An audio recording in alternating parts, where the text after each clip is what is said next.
uncertainty as things come into play here in Wilson County. So with that, there's much that I've read with not only with the local newspapers, but also with state reports, and paying attention as far as to the growth potential in this area too, because it's, for lack of a better term, it really is explosive, and something not only to pay attention, but also looking at the potential and the impact that it will have on a school district. Okay, we're going to talk about leadership style, but I want you to pay particularly close attention to this question because it's a single question, but it has a secondary part that's very important. And again, this is a specific question from a couple of board members that you need to really pay attention to the question. So the question is this, not question, the statement is to describe your leadership style, and then talk a little bit about your philosophy for leadership, and then what role do principals play in this process?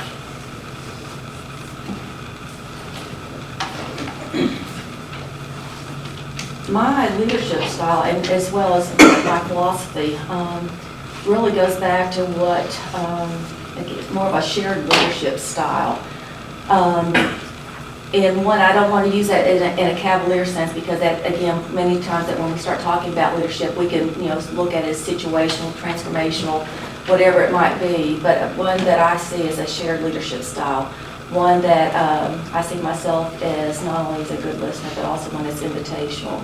That there might not always be the possibility or the opportunity to always agree, but also that sense of listening to understand. And to better position yourself. I believe in shared wisdom, shared knowledge, but with the ultimate point coming that when a decision needs to be made, that I make that decision. But know that I've given everyone an opportunity to provide input and to sometimes give you the background knowledge that many times that we don't want to recognize that we don't always know everything. And there's always background to every situation. With that, I recognize as far as looking at Mr. Qualls, separate that as far as when you look at the leadership at the building level, looking at the principals and understanding the situation that they are, because with that, you want to think about the autonomy of the principal, but also the accountability and responsibility that resides with that principal. Having been a building level principal and understanding that it's more than just the administration and the management of that building, but also being the instructional leader, which is another term that we use quite a bit. There's a great deal of weight and responsibility that resides with that principal. And no one's going to better understand not only their staff, but their sense of community there than that principal.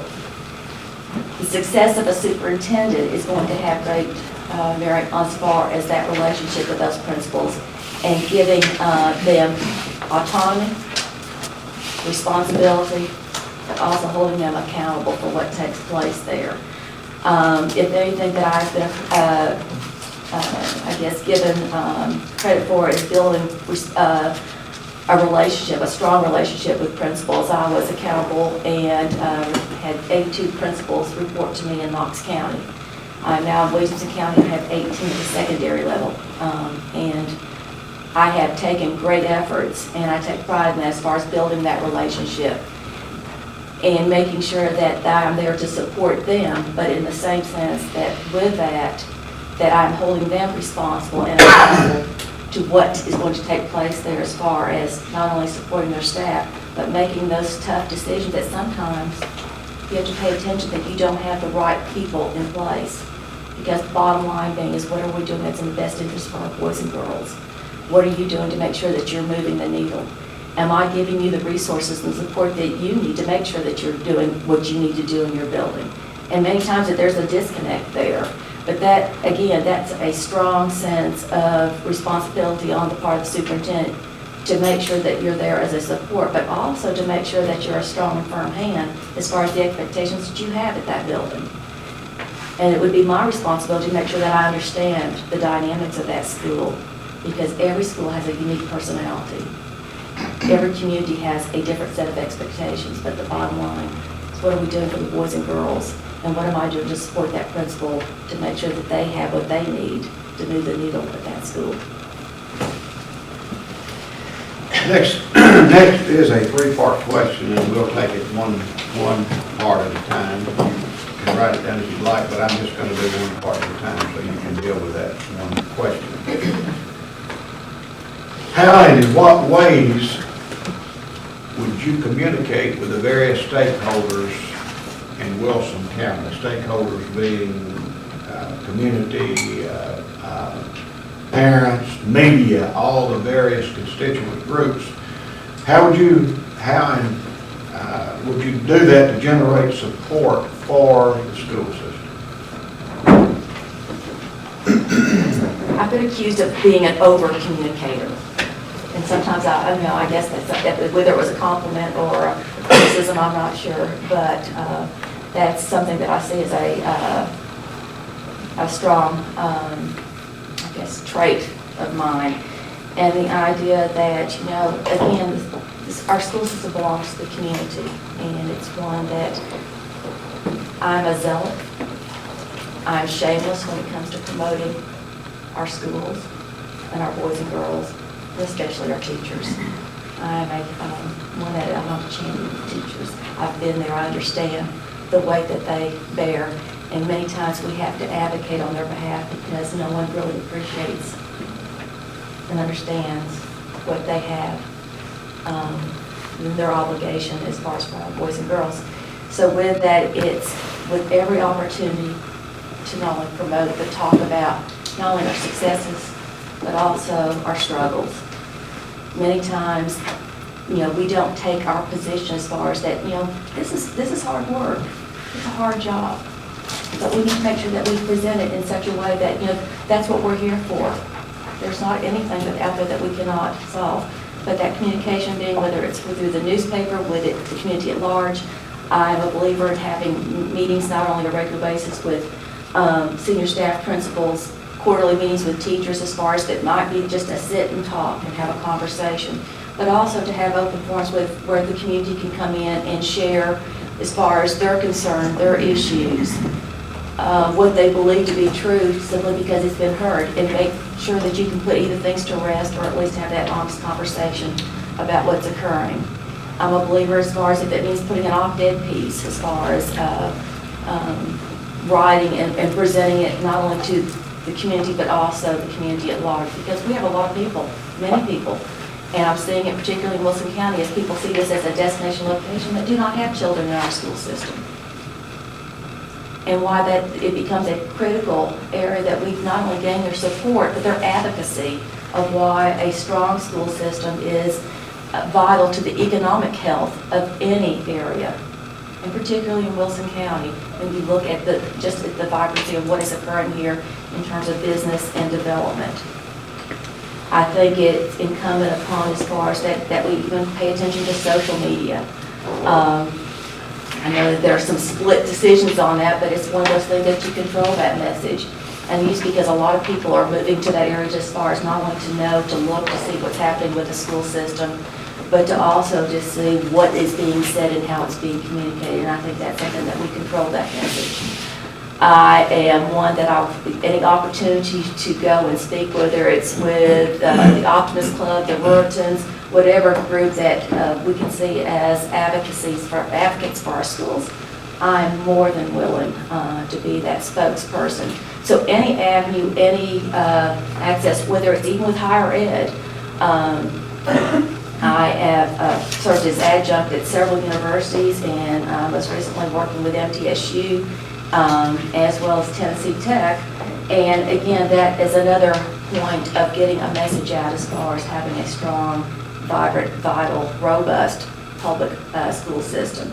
Because that's the message that I want to make sure that it's always clear that comes from me as far as the importance, the significance of a public school system, and the need to not only have the support of the parents and families that have a vested interest in our district, but also for those that, because of their role, whether they're retired citizens, those that have moved here because of business obligations, that they must have a stake in what we do as well.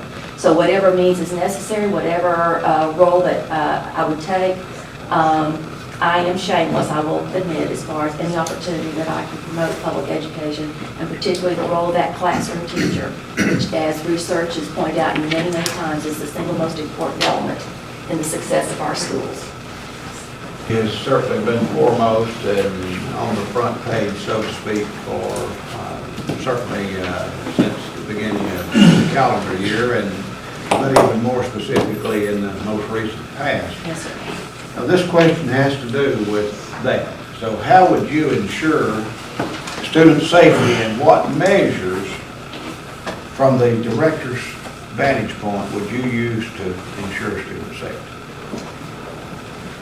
Mr. Pauls, that is something that, when you look at the landscape of what's taken place, particularly in the last 10 years, that things that we would never have imagined would occur, and that the idea, unfortunately, is that it's focused on school settings, and we very well know that that's not always been as far as the location side of where some horrendous actions have taken place. However, the public perception being that that becomes where really what we see as a soft target, and that the idea of what are we doing as adults to make sure that our children and our staff are safe. And I don't know that anyone has the solution, but there's a lot of proactive things that we can do that, again, will help us be positioned in a much better place than we were 5 and 10 years ago. Part of it's happening, and it's happening across the country, but very specifically happening in the state and having strong conversations, is the presence of SROs. We still have a public sense as far as that, that now that we're at a point that we have to have law enforcement in our schools, that's the sad state. However, we have to present it in a different way, because with that proactive role, we have to create a strong and a very good relationship with law enforcement. Unfortunately, that's not the case in many districts. As far as it becomes a contentious role, but I see that as a role that we have a strong and good relationship with law enforcement, that we have SROs that are present in our school, including elementary. I think Newtown, Connecticut was an example, because many times we focus at the secondary level and do not think about the safety and security at the elementary. With that, I see that we establish and build relationships between that SRO, that law enforcement, and the children in that school. I have seen the results of where SROs have taken the time not only to establish a healthy relationship, but also to know the kids. We know that many of our fragile kids, those that are on the cusp of margin, they need an adult that is interested in them and knows them. And instead of looking at it as a punitive or in a sense of that when you look at law enforcement, you look at safety that has a negative connotation, you build a positive role in that, enough that children feel safe, secure, that they can have a conversation. With that, the other piece that I think that we have to really pay attention to is where we were 5 years ago when we were installing security cameras. I was part of that in another district, and that was an effort that we put a great deal of expense and resources to. In many districts, and I can't speak for Wilson County, but because I don't know, but I would dare say that they're probably dated, and how we would look to see what we would do to update that, because that is, in a sense, is not only for safety and security from outside, but it also gives us a sense of security and a visual witness of what's taking place in the building. When I'm talking about within hallways, within alcoves, looking at front and outside entrances, and things of like that. So it would be a very proactive sense, but also one that would be presented in a way as far as that safety and security, not only for our children, but also for our staff, is at utmost priority. And I think the conversation has changed, particularly in the last couple of years, as far as how it's being presented and how it should be presented. Our third and final piece to this third question. It is a matter of opinion how you would answer this question. However, it is a very important question. And I think it would certainly beg to what your feelings would be about public education in general. So the question is, what is the biggest challenge that faces public education today? Boy, and knowing that I only have a few minutes, I could really go on. I think one of the biggest challenges right now is public perception of public education. It is no secret that public education, and you'll hear me say that, and I say it with passion, it's been under attack for a long time. And even more so simply because of the perception that we're not doing a good job. But I don't see people really lining up to take our places to do our job. This is the one profession that, and I don't say this disparagingly, but everyone's an expert at what we do because everyone's been to school. And I say that with a chuckle, but it's the idea, it's one of the hardest and most important jobs. And so with that, we need to make sure that we put that to bed as far as what we're doing, what is taking place in the classroom, and what our children are learning. An activity that I use many times when I have public speaking opportunity, whether it's with the optimists or whatever, is really dispelling the idea that our kids are not learning and our kids are not doing well. And if we would go back to how it used to be, and I take an imaginary transcript and walk adults through as far as what they experienced in their high school experience and what many of them didn't see until they entered college. And then as we do that imaginary checklist, I'm sharing with, well, that's presented in high school. Our kids have access and opportunity. 4 years of mathematics, 3 years of science. Many of them exiting as a terminal class as far as looking at physics or any of those upper level science. English language arts, the research, all those elements, foreign language, world language opportunities. And as we're going through it, adults, my generation, so I'm going to date myself here, because we're thinking, and how many credits do they have to graduate? And they get to take this in high school, and this is the, absolutely, because what they're focused on is the 1% of what they hear of how our kids are not performing and doing well. And so part of the obstacles, and what I see as a really tough battle, is the public perception that our children are not doing well and our teachers are not producing in the classroom, and that is simply a myth. It's not to say that we don't have our challenges, it's not to say that we don't have our failures, but the thing is the resilience of what we do to improve and get better all the time. And that's something that again, the role of the superintendent is to make sure the public is aware of what they're getting for their money and what we are producing. And Wilson County is doing a fine job of doing that.